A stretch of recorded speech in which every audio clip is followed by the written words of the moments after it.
बहुत बहुत स्वागत है आपका पढ़ाई कर ऑनलाइन पर। आज की क्लास के माध्यम से देखेंगे। आज की क्लास में हम फाइनली बीए फर्स्ट सेमेस्टर के लिए मैं हिंदी का पूरा ऑब्जेक्टिव टाइप का क्वेश्चन पेपर लेके आ चुका हूँ। ये क्वेश्चन पेपर बच्चों जो है ये बरेली यूनिवर्सिटी का क्वेश्चन पेपर जो इसी वर्ष कराया गया है। ऑब्जेक्टिव टाइप आपका माइनर वालों बच्चों के लिए, इसलिए सभी विद्यार्थी जो है देख के जाएंगे क्योंकि कल पेपर आपका लगा हुआ है अवध विश्वविद्यालय का। ये पूरा पेपर जो है इसका मैं पूरा सोल्यूशन कराने का प्रयास करूंगा क्योंकि कहीं ना कहीं पेपर आपको अपने एग्जाम में अच्छे नंबर दिलाने में बहुत ही महत्वपूर्ण साबित होगा। इसलिए सभी विद्यार्थी इस पेपर के जितने भी आंसर में इसका प्रोवाइड कर रहा हूँ सोल्यूशन, सभी विद्यार्थी देख के जाएंगे। और जो विद्यार्थी चैनल पर फर्स्ट टाइम विजिट कर रहे हो तो वीडियो को लाइक करके चैनल को भी सब्सक्राइब करेंगे क्योंकि मैं इस चैनल पर बीए बीएससी के ऑल सेमेस्टर के एग्जाम की तैयारी कराता हूँ जिसकी वजह से अपने एग्जाम में आप अच्छे मार्क्स ऑब्टेन कर सकते हैं। चलिएगा, हम प्रश्नों की चर्चा किए ले रहे हैं पूरे पेपर की। आपका बीए फर्स्ट सेमेस्टर के लिए आपका जो है हिंदी का पूरा क्वेश्चन पेपर है। पेपर का नाम आपका हिंदी का। पेपर का यहाँ से कोड भी दिया हुआ बच्चों। पूरा पेपर जो आपका था 75 नंबर का पूरा प्रश्न पत्र आपका रहेगा जैसा कि अन्य पेपर रहते थे। ये जो पेपर आपका रहेगा जैसे कि आपने फूड न्यूट्रिशन का आपने पेपर देख के आया हुआ होगा, सेम उसी तरह आपको एमआर सीट मिलेगी। उसी पर आपको जो प्रश्न सही उसका आपको गोला करना रहेगा। चलेगा, प्रश्नों की ओर हम बढ़ रहे हैं तीव्र गति से। यदि इसके पहले प्रश्न की बात करें तो आपका दिया हुआ कि हिंदी साहित्य के जो है आरंभिक काल को आचार्य रामचंद्र शुक्ल ने अन्य किस नाम से पुकारा या फिर अन्य किस नाम से कहा है। यदि इसकी हम बात कर ले तो बच्चों चारण काल कहा या फिर आदिकाल कहा या फिर वीरगाथा काल। बिल्कुल बिल्कुल वीरगाथा काल से पुकारा या फिर कहा है। ठीक है, आचार्य रामचंद्र शुक्ल ने जो है आरंभिक काल को जो है वीरगाथा काल का नाम दिया है या फिर इसके नाम से पुकारा है। ठीक है, इसमें का तीसरा विकल्प एकदम सही। अगला प्रश्न पढ़ेंगे कि प्रत्येक देश का जो साहित्य है वहाँ की जनता की जो है चित्तवृत्त का संचित प्रतिबिंब होता है। यह कथन किसका है बच्चों? यदि इसकी हम बात करें तो ये कथन जो है ये है आचार्य रामचंद्र शुक्ल जी का जो है कथन है। इसमें का जो है तीसरा विकल्प इसमें का भी एकदम राइट रहेगा। अगला क्वेश्चन आपका दिया हुआ कि गोरखनाथ जो है किसके शिष्य थे बच्चों? यदि इसकी बात करें तो गोरखनाथ जो थे किसके शिष्य थे बच्चों? 3 नंबर क्वेश्चन का पहला विकल्प एकदम राइट आपका मत्स्येंद्र नाथ जो थे इनके शिष्य थे। ठीक है, फिर अगले प्रश्न में बढ़ेंगे जो कि आपका 4 नंबर क्वेश्चन दिया हो कि बीसल देव रासो के रचनाकार कौन है? बीसल देव रासो के रचनाकार कौन है? बहुत ही महत्वपूर्ण प्रश्न है। इसके हम बात करें तो आपका जगनिक है या फिर चंद्रबाई या फिर नरपत नाला है। बिल्कुल बिल्कुल नरपत आपका नाल जी ही इसके जो है रचनाकार है बीसल देव के रासो के। इसमें का तीसरा विकल्प एकदम सही। अगला प्रश्न दिया हो कि संदेश रासक किसकी रचना है? यदि इसकी हम बात कर ले तो संदेश रासक जो है बच्चों किसकी रचना है? ये रचना है अब्दुल रहमान की। इसमें का दूसरा विकल्प एकदम सही। अगले प्रश्न बढ़ेंगे कि विद्यापति जो है किस काल के कवि हैं? विद्यापति जी आदिकाल के कवि है। बहुत ईजी प्रश्न था, पहला ऑप्शन इसमें का एकदम राइट। अगले प्रश्न बढ़ेंगे जो कि आपका दिया हुआ है कि हिंदी का प्रथम कवि जो है राहुल संकीर्तन किसे मानते हैं? यदि इसकी हम बात करें तो वे मानते हैं राहुल संकीर्तन जी जो है हिंदी का प्रथम कवि मानते हैं सरहपा को। ठीक है, इसमें का दूसरा विकल्प एकदम सही, सरहपा को मानते हैं।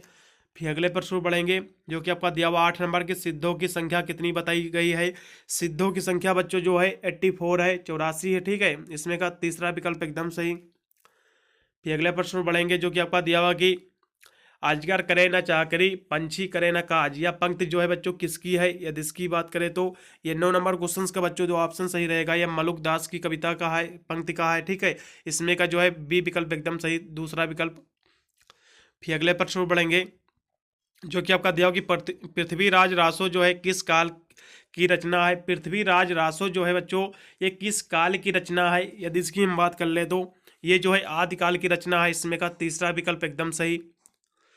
फिर अगले प्रश्न बढ़ेंगे जो कि आपका दिया हुआ कि हिंदी साहित्य के इतिहास को व्यवस्थित रूप देने का श्रेय किसे जाता है? हिंदी साहित्य का जो इतिहास है इसको व्यवस्थित रूप से करने का जो श्रेय है किसे जाता है बच्चों? जाता है आचार्य रामचंद्र शुक्ल जी को। इसमें का दूसरा विकल्प एकदम सही। ठीक है, 11 नंबर क्वेश्चन का दूसरा विकल्प एकदम राइट रहेगा। फिर अगले प्रश्न बढ़ेंगे कि इनमें से किस कवि को अभिनव जय यानी जयदेव की जो है उपाधि मिली है? इनमें से किस कवि को जो है अभिनव जयदेव की उपाधि मिली है? यदि इसकी बात कर ले तो ये जो मिली है उपाधि बच्चों ये विद्यापति जी को मिली है। इसमें का तीसरा विकल्प एकदम सही। अभिनव जयदेव जो उपाधि मिली है बच्चों विद्यापति जी को मिली है। इसमें का तीसरा विकल्प एकदम राइट रहेगा। फिर अगला क्वेश्चन आपका दिया हो कि इनमें से जो है कौन जो है संत कवि नहीं है? इनमें से कौन जो है संत कवि नहीं है? तो सबसे पहले हम संत कबीर की हम तो थोड़ा चर्चा करेंगे, क्योंकि संत कबीर में से कौन कौन से हैं, इनमें से कौन सा जो है संत कबीर नहीं है। चलेगा, यदि हम बात करें तो कबीरदास जो थे ये संत कबीर हैं, गुरु नानक देव भी आपके संत कबीर ही हैं, रैदास भी संत कबीर हैं, लेकिन जो आपके ईश्वर दास जो हैं ये संत कबीर नहीं है। इसलिए इसमें का चौथा विकल्प जो है एकदम सही हो जाएगा, क्योंकि ऑप्शन पूछा गया क्वेश्चन कि संत कवि कौन नहीं है। ऊपर के तीन तो संत कवि हैं, लेकिन ईश्वरदास जो है संत कवि नहीं, इसलिए चौथा ऑप्शन इसमें का राइट हो जाएगा। फिर मैथिल कोकिला किसे कहा जाता है? मैथिल कोकिला बच्चों किसे कहा जाता है? बहुत ही महत्वपूर्ण प्रश्न आ गया है, ये प्रश्न बिल्कुल देखने को मिलेगा। मैथिल कोकिला जो है बच्चों विद्यापति जी को कहा जाता है। इसमें का जो है दूसरा विकल्प एकदम राइट रहेगा 14 नंबर क्वेश्चन का। फिर अगले प्रश्न में पढ़ेंगे 15 नंबर क्वेश्चन आपका दिया हुआ है कि यदि इसकी हम बात करें 15 नंबर क्वेश्चन की, तो भाषा पर कबीर का जबरदस्त अधिकार था, वे वाणी के डिटेक्टर थे, ये कथन किसका है बच्चों? यदि इसकी हम बात कर ले तो 15 नंबर क्वेश्चन की, तो ये कथन जो है आचार्य हजारी प्रसाद द्विवेदी जी का कथन है। इसमें का दूसरा विकल्प एकदम सही रहेगा। अगला क्वेश्चन आपका दिया हुआ है कि सूरदास किसके शिष्य थे? यदि इसकी बात कर रहे तो सूरदास किसके शिष्य थे? बहुत ही इजी प्रश्न आ गया बच्चों। सूरदास जो थे वल्लभाचार्य जी के शिष्य थे। इसमें का जो है इसमें का दूसरा विकल्प एकदम सही रहेगा। अगला क्वेश्चन आपका दिया कि सूफी काव्य धारा के कवि नहीं है। सूफी काव्य धारा के जो है कवि नहीं है। यदि इसकी हम बात कर ले तो सूफी काव्य धारा के कवि कौन कौन से हैं, पहले ये तो देखेंगे तभी पता चलेगा कि कौन कॉपी यानी सूफी काव्य धारा के कवि नहीं है। यदि इसकी बात करें 17 नंबर क्वेश्चन की बच्चों, तो जायसी हो गए, मुल्ला दाऊद हो गए, आपका कुतुबबंद हो गए, ये सारे जो कवि हैं सूफी काव्य धारा के कवि हैं, लेकिन नंददास जो हैं ये सूफी काव्य धारा के कवि नहीं हैं। इसलिए इसमें का चौथा विकल्प एकदम सही रहेगा। देखिए, जैसा कि अवध विश्वविद्यालय का पेपर लगा हुआ कल ही 17 को, इसलिए सभी विद्यार्थी जो है अपना पेपर होने के पश्चात मुझे टेलीग्राम पर अपना पेपर जरूर भेज दे, उसका मैं आंसर की भी प्रोवाइड कर दूंगा। अन्य अगले साल आने वाले बच्चों के लिए भी बहुत ही महत्वपूर्ण साबित होगा। इसलिए सभी विद्यार्थी अपना क्वेश्चन पेपर जरूर भेज दिया करेंगे, जिससे मैं अन्य क्लास से भी कराने में यानी सामर्थ्य रहूं। ठीक है, अगले प्रश्न को बढ़ेंगे जो कि आपका दिया हुआ है 18 नंबर क्वेश्चन की, रामचरितमानस के खंडों की संख्या कितनी है? बहुत ही इजी प्रश्न आ गया बच्चों। रामचरितमानस के खंडों की संख्या कितनी है बच्चों? 7 है, सभी को पता होगा। इसमें का चौथा विकल्प एकदम सही। रामचरितमानस के खंडों की संख्या बच्चों कितनी है? 7 है। ठीक है, अगला प्रश्न आपका दिया हुआ है कि कौन सी रचना जो है जायसी कृत नहीं है? कौन सी रचना जो बच्चों है जायसी की नहीं है इसमें की? यदि इसकी हम बात कर ले तो जायसी की रचना कौन सी नहीं बच्चों नहीं है? आपका पद्मावत आपका हो गई, आखिरी कलीम हो गया, आपका अखरावट, ये सभी रचना जो है जायसी की हैं। लेकिन जो मधुमालती जो रचना है बच्चों, ये जो है जायसी की रचना नहीं है। ये रचना किसकी है? ये रचना है मंझन जी की। मधुमालती जो है ये मंझन जी की रचना है। इसलिए पहला विकल्प एकदम सही इसमें का हो जाएगा। ठीक है, अगले प्रश्न में बढ़ेंगे जो कि आपका दिया होगा कि अमीर खुसरो की भाषा क्या है? यदि इसकी हम बात कर ले तो ये प्रश्न जो आपका दिया हुआ 20 नंबर क्वेश्चन आपका दिया हुआ, अमीर खुसरो की जो बच्चों भाषा है अवधी है। पहला विकल्प एकदम सही। अगले प्रश्न में बढ़ेंगे कि प्रमुख रूप से रीतकाल की भाषा है। प्रमुख रूप से जो है रीतकाल की भाषा कौन सी है? यदि इसकी बात करें तो ये भाषा है ब्रज भाषा। इसमें का तीसरा विकल्प एकदम सही। जो रीतकाल की जो बच्चों भाषा है ये है ब्रज भाषा। इसमें का तीसरा विकल्प एकदम सही रहेगा।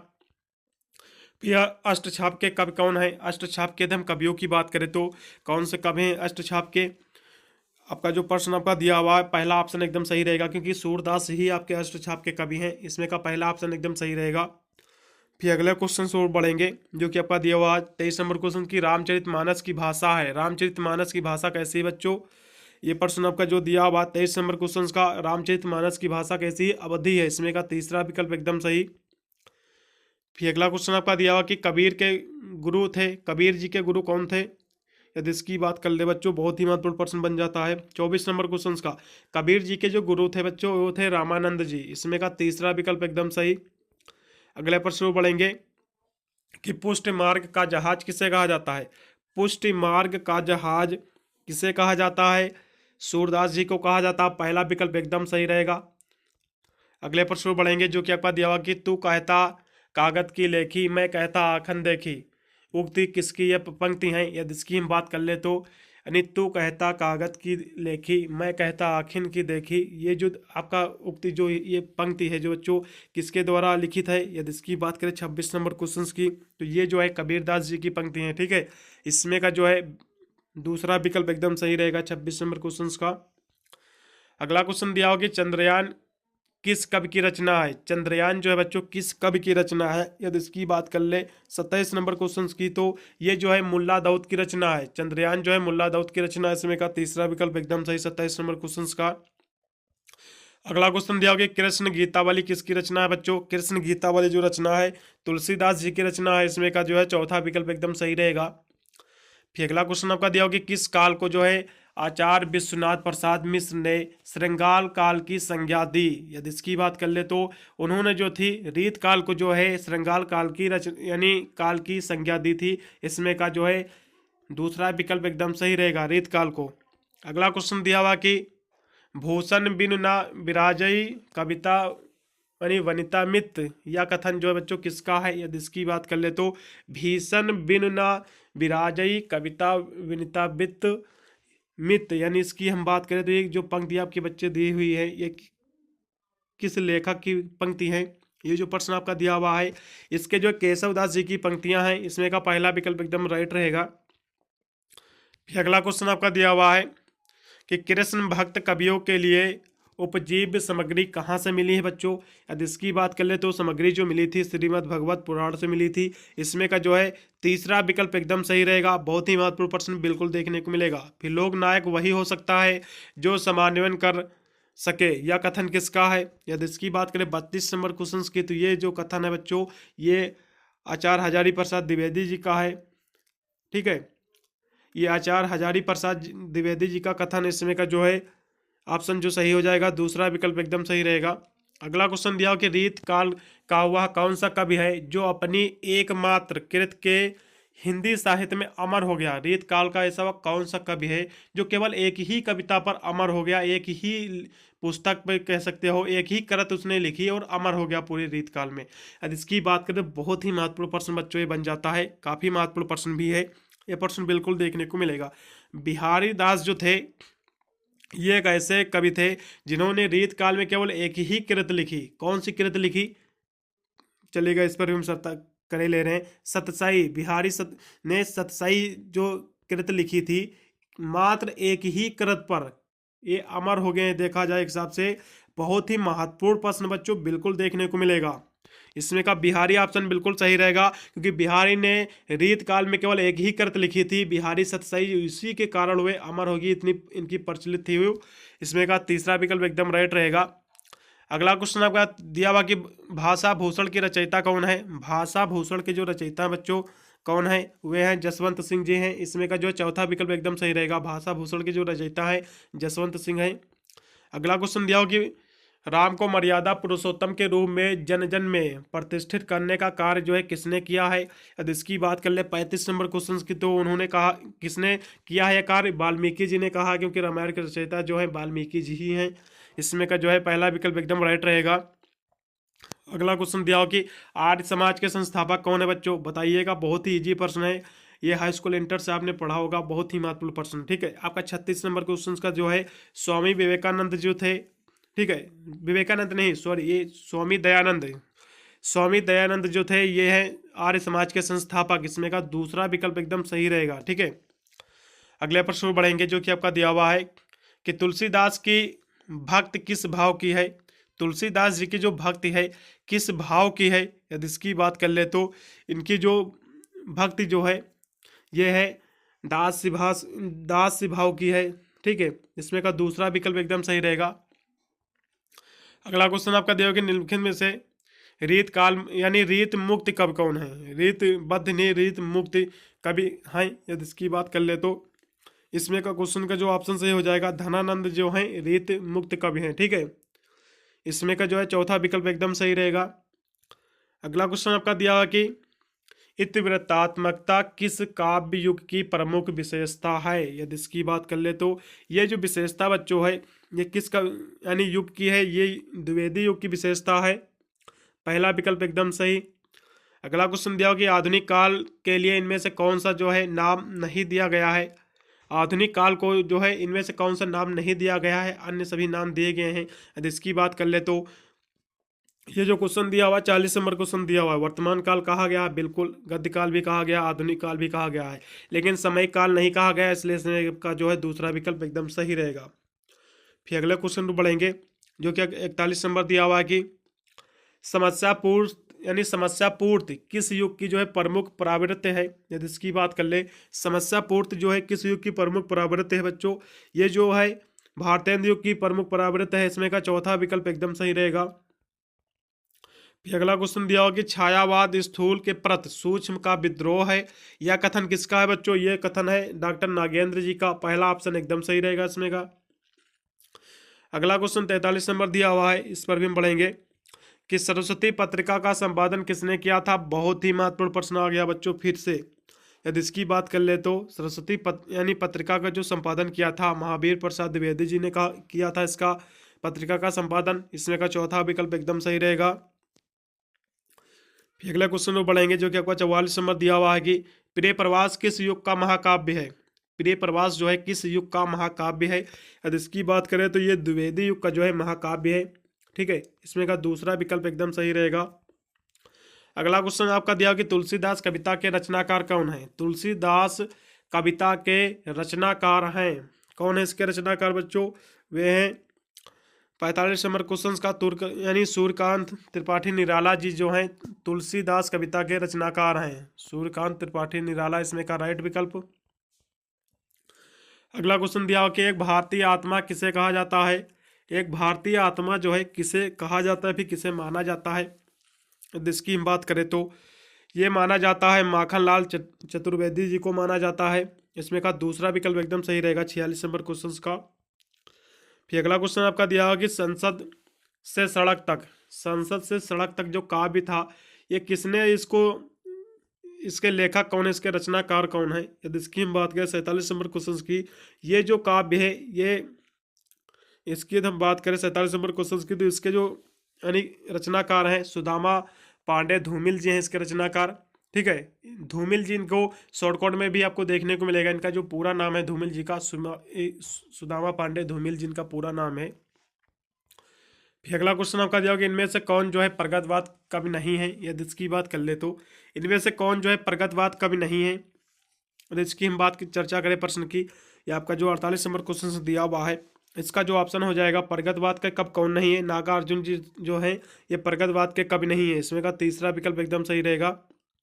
अगला क्वेश्चन दिया होगी प्राकृत का सुविचार कवि किसे माना जाता है। प्राकृत का जो सुकुमार कवि किसे कहा जाता है या माना जाता है। यदि इसकी हम बात करें तो ये भी बहुत ही महत्वपूर्ण प्रश्न बन जाता है। इस जो है सुमित्रानंदन पंत जी को जो है प्राकृत का सुकुमार कवि कहा जाता है। इसमें का दूसरा विकल्प एकदम सही। अगला क्वेश्चन आपका दिया होगा कि 50 नंबर के आधुनिक युग की मीरा किसे माना जाता है, किसे कहा जाता है। तो कहा जाता है महादेवी वर्मा को, सभी को पता होगा, बहुत ही इजी प्रश्न है। ठीक है, इसमें का चौथा विकल्प एकदम सही 50 नंबर क्वेश्चन का। अगला क्वेश्चन दिया हुआ कि यह धरती कितनी देती है। यह जो कविता है किसकी कविता है। यदि इसकी बात कर ले तो यह धरती कितना देती है किसकी कविता है। 51 नंबर क्वेश्चन का बच्चों जो है ये सुमित्रानंदन पंत जी की ये कृति है। पहला ऑप्शन एकदम सही हो जाएगा पंत जी, इनका पूरा नाम जो है सुमित्रानंदन पंत जी है। पहला ऑप्शन एकदम राइट। अगला क्वेश्चन दिया हुआ है कि निराला जी की किस कविता को शोक गीत कहा जाता है। सूर्यकांत त्रिपाठी निराला जी की किस कविता को शोक गीत कहा जाता है बच्चों। यदि इसकी हम बात करें तो किसको कहा जाता है, वो कहा जाता है सरोज स्मृत को। इसमें का चौथा विकल्प एकदम सही बच्चों, यानी सरोज स्मृत को जो है निराला जी की जो है शोक गीत कहा जाता है। इसमें का चौथा विकल्प एकदम सही। प्रयोगवाद के प्रवर्तक कौन है। प्रयोगवाद के प्रवर्तक की हम बात करें तो कौन है इसके प्रवर्तक, तो वे हैं सच्चिदानंद हीरानंद वासे आश्रय जी हैं यानी आज्ञे जी हैं। इसमें का जो है आज्ञे जी, इसमें का ऑप्शन एकदम सही रहेगा क्योंकि परिवार यानी प्रयोगवाद के जो प्रवर्तक हैं ये आज्ञे जी हैं। ठीक है, इसमें का तीसरा विकल्प एकदम सही रहेगा। इन सभी का आपको नाम भी पूरा पता होना चाहिए क्योंकि एग्जाम में एक नंबर में पूछ भी लेता है। फिर मुक्तिबोध का पूरा नाम है, मुक्तिबोध जो है इनका पूरा नाम क्या है देख लीजिए, यहाँ से पूछ भी लिया गया है। मुक्तिबोध जी का जो पूरा नाम है गजानंद माधव मुक्तिबोध इनका पूरा नाम है। इसमें का जो है दूसरा विकल्प एकदम सही रहेगा बच्चों। अगला क्वेश्चन आपका दिया हुआ है कि नवीन ज्ञान की प्राप्ति के लिए किए गए व्यवस्थित रूप को क्या कहते हैं। यदि इसकी हम बात करें तो ये 55 नंबर क्वेश्चन आपका दिया हुआ है, उसे कहते हैं शोध कहते हैं। ठीक है, नवीन ज्ञान की प्राप्ति के लिए किए गए जो व्यवस्थित रूप से जो करते हैं इसको क्या कहते हैं, उसको कहते हैं शोध। ठीक है, इसमें का जो है शोध की परिभाषा आपके है भी आपके सिलेबस में, इसलिए वो उसी से क्वेश्चन आपका बना हुआ है। इसमें का चौथा विकल्प एकदम सही रहेगा। कृष्ण भक्त कवियों में किसे जो है वात्सल्य रस का जो है सम्राट कहा जाता है, यदि इसकी हम बात कर ले तो किसे कहा जाता है, सूरदास जी को कहा जाता है। इसमें का पहला विकल्प एकदम सही रहेगा 56 नंबर क्वेश्चन का। अगला क्वेश्चन फिर आपका दिया होगी जहांगीर जो है यानी जस चंद्रिका किसकी रचना है, जहांगीर जस चंद्रिका किसकी रचना है, यदि इसकी हम बात करें तो 57 नंबर क्वेश्चन की। तो ये जो रचना है आचार्य केशवदास जी की रचना है। इसमें का दूसरा विकल्प एकदम सही रहेगा। अगला क्वेश्चन आपका दिया कि द्विवेदी युग के किस कवि को जो है राष्ट्र कवि कहा जाता है, यदि इसकी बात कर ले तो द्विवेदी युग के किस कवि को राष्ट्र कवि कहा जाता है बच्चों। ये 58 नंबर क्वेश्चन का जो ऑप्शन एकदम सही रहेगा, मैथिली शरण गुप्त जी को कहा जाता है। इसमें का चौथा विकल्प एकदम सही रहेगा। फिर अगला क्वेश्चन आपका दिया हुआ 59 नंबर क्वेश्चन की कौन सा जो है काव्य संग्रह आगे आगे का जो है नहीं है, कौन सा काव्य संग्रह जो है आगे जी का नहीं है। चलेगा, इस पर भी हम देखते हैं। ये 59 नंबर क्वेश्चन जो आपका दिया हुआ है, इसका जो ऑप्शन एकदम सही हो जाएगा बच्चों 59 नंबर क्वेश्चन का एकदम ऑप्शन जो सही रहेगा वो रहेगा तीसरा विकल्प, क्योंकि सीढ़ियों पर धूप ये जो है इनका काव्य संग्रह नहीं है। ठीक है, और जितने भी इसमें के दिए हुए संग्रह जैसे आंगन के पार द्वार, हरी घास पर क्षण भर, ये सब जो इनके काव्य संग्रह है। लेकिन जो है सीढ़ियों पर धूप ये जो संग्रह है, ये जो काव्य संग्रह है, ये किसका बच्चों, इस पर भी हम बताए दे रहे हैं आपको। ये जो है रघुवीर जो है सहाय जी का जो है काव्य संग्रह है, रघुवीर सहाय जी का। इसलिए जो है आज्ञा जी का जो है काव्य संग्रह नहीं है, इसलिए इसमें का सी विकल्प एकदम सही रहेगा। अगला क्वेश्चन दिया होगा निम्नलिखित में से महापराण किसे कहा जाता है, यदि इसकी बात कर ले तो निम्नलिखित में से महापराण किसे कहा जाता है। ये जो इसमें का ऑप्शन सही रहेगा, कहा जाता है ये सूर्यकांत त्रिपाठी निराला जी को कहा जाता है। ठीक है, महापराण किसे कहा जाता है तो सूर्यकांत त्रिपाठी निराला जी को कहा जाता है। इसमें का दूसरा विकल्प एकदम सही रहेगा। मेरी आवाज़ थोड़ी सी स्पष्ट नहीं है, थोड़ी सी मेरी खराब है तबीयत। ठीक है, इसलिए सभी विद्यार्थी मैनेज कर लेंगे अपने हिसाब से। फिर अगला क्वेश्चन आपका दिया हुआ 61 नंबर की चांद का मुंह टेढ़ा है, ये काव्य संग्रह किसकी है, तो इसकी हम बात करें तो चांद का मुंह टेढ़ा है ये काव्य संग्रह किसका है। ये जो ऑप्शन दिए हुए इसमें बहुत सारे ऑप्शन, जैसा कि ऑप्शन दिया हुआ है कि भवानी प्रसाद मिश्र जी, केदारनाथ जी या फिर गजानंद माधव मुक्तिबोध जी। बिल्कुल बिल्कुल, चांद का मुंह जो टेढ़ा है ये गजानंद माधव मुक्तिबोध जी का है काव्य संग्रह। इसमें का तीसरा विकल्प एकदम सही रहेगा 61 नंबर क्वेश्चन का। अगला क्वेश्चन आपका दिया हो कि नरसी जी का मायरा किसकी कृत है, नरसी जी का जो मायरा है बच्चों किसकी कृत है, मीराबाई जी की कृत है। इसमें का दूसरा विकल्प एकदम सही। फिर भारत भारती के रचनाकार कौन है, भारत भारती के रचनाकार कौन है, बहुत ही इजी प्रश्न आ गया बच्चों। भारत भारती के जो रचनाकार है मैथिली शरण गुप्त जी हैं। इसमें का चौथा विकल्प एकदम सही। अगला क्वेश्चन दिया कि निज भाषा उन्नत है सब उन्नत के मूल, उक्ति किसकी है, यह पंक्तियां किसकी हैं बच्चों, यदि इसकी हम बात कर ले तो 64 नंबर क्वेश्चन की ये जो पंक्तियां हैं भारतेंद्र हरीशचंद्र जी की हैं। इसमें का दूसरा विकल्प एकदम सही रहेगा। अगला क्वेश्चन दिया कि फिर विकल है प्राण मेरे, कविता किसकी है, यदि इसकी हम बात करें तो ये कविता जो है बच्चों ये महादेवी वर्मा जी की कविता है। ठीक है, इसमें का जो है महादेवी वर्मा वाला ऑप्शन एकदम सही रहेगा, चौथा नंबर विकल्प। सूफी काव्य धारा के कवि हैं, यहाँ से पूछा गया कि सूफी काव्य धारा के कवि हैं कौन, इसमें से कवि हैं जो सूफी काव्य धारा के कवि हैं, इसकी बात कर ले तो सबसे पहले हम सूफी काव्य धारा के कवियों की थोड़ी हम चर्चा करेंगे।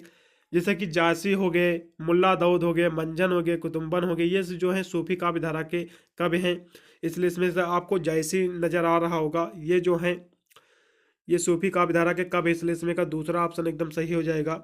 ठीक है, फिर बादल को घेरते देखा किसकी कविता है, यानी बादल को जो है घेरते देखा किसकी कृत है, किसकी कविता है, यदि इसकी बात करें तो 67 नंबर क्वेश्चन की, तो ये जो है नागार्जुन जी की कविता है। पहला ऑप्शन एकदम सही रहेगा। अगला क्वेश्चन दिया कि जयशंकर प्रसाद द्वारा रचित विरह काव्य कौन सा है, यदि इसकी बात करें जयशंकर प्रसाद द्वारा रचित जो विरह काव्य कौन सा है, यह है आंसू है। पहला ऑप्शन एकदम सही रहेगा, आंसू ही विरह काव्य है। अगला क्वेश्चन आपका दिया हुआ है कि महादेवी वर्मा के किस काव्य संग्रह पर उन्हें जो है ज्ञानपीठ पुरस्कार जो प्राप्त हुआ है, यदि इसकी बात करें तो ये जो है उन्हें जो है यामा पर, महादेवी वर्मा को जो है यामा पर जो है ज्ञानपीठ पुरस्कार प्राप्त हुआ है। चौथा ऑप्शन एकदम सही रहेगा, यामा पर। ठीक है, ब्रज की लता पता मोह कीजिए किसकी कविता है, यदि इसकी बात कर ले 70 नंबर क्वेश्चन की, तो ये जो कविता है बच्चों ये भारतेंद्र हरीशचंद्र जी की है। पहला ऑप्शन एकदम सही रहेगा। अगला क्वेश्चन दिया कि तार सप्तक में संकलित कवियों को राहों का जो है अन्वेषी किसने कहा है, यदि इसकी बात कर ले तो 71 नंबर क्वेश्चन की, तो ये कहा है आज्ञा जी ने कहा है। ठीक है, आज्ञा जी ने कहा है। ठीक है, इनका पूरा नाम भी आपको पता होना चाहिए, बहुत ही महत्वपूर्ण है। अगला क्वेश्चन आपका दिया हो कि छापा तिलक तज दीन्ही रे और तो से नैना मिला के, यदि इसकी बात करें पंक्ति किसका है, ये पंक्ति बच्चों किसकी, 72 नंबर क्वेश्चन की ये पंक्ति है अमीर खुसरो जी की। इसमें का चौथा विकल्प एकदम सही रहेगा। अगला क्वेश्चन दिया हुआ कि कबहू का अम्ब यानी अवसर पाई या कथन किसका है, यदि इसकी हम बात करें तो 73 नंबर क्वेश्चन की, तो इसमें का जो ऑप्शन सही हो जाएगा तुलसीदास जी की ये जो है कथन है। इसमें का तीसरा विकल्प एकदम राइट है। अगला क्वेश्चन भी आपका दिया हुआ है कि मुझे हर वक्त ख्याल रहता है कि जूते और पैसे के बीच जो है पंक्ति किस कविता की है, यदि इसकी बात कर ले तो ये जो दिया हुआ है चौथा नंबर, ये जो है मोची राम जी की है। ये मोची राम कविता की है। ठीक है पंक्ति, और मोची राम के लेखक कौन है बच्चों, इसके रचयिता कौन है ये भी सुनते जाइएगा। इसके जो रचयिता बच्चों धूमिल जी हैं, सुदामा प्रसाद धूमिल जी जो हैं इसके रचनाकार हैं। इसमें का दूसरा विकल्प एकदम सही रहेगा। फिर लास्ट में क्वेश्चन एक और बच गया कि राम की शक्ति पूजा के रचनाकार है, राम के शक्ति पूजा के रचनाकार कौन है बच्चों, वो है सूर्यकांत त्रिपाठी निराला जी। इसमें का तीसरा विकल्प एकदम सही रहेगा। पूरा का पूरा मैंने 75 नंबर का प्रश्न पत्र मैंने सॉल्व करा दिया है, बहुत ही महत्वपूर्ण साबित होगा। सभी विद्यार्थी देख के जाएंगे इसका पूरा का पूरा आंसर की। वीडियो को दोस्तों पर भी शेयर कर देना, इससे वो भी पेपर को देख लें जिसमें माइनर का सब्जेक्ट जिन विद्यार्थियों ने अपने ले रखा है, बहुत ही महत्वपूर्ण साबित होगा। वीडियो को लाइक करके चैनल को भी सब्सक्राइब कर लेना जो विद्यार्थी चैनल फर्स्ट टाइम विजिट कर रहे हो। तो मिलता हूँ वीडियो के लिए, तब तक सभी को thank you watching this video.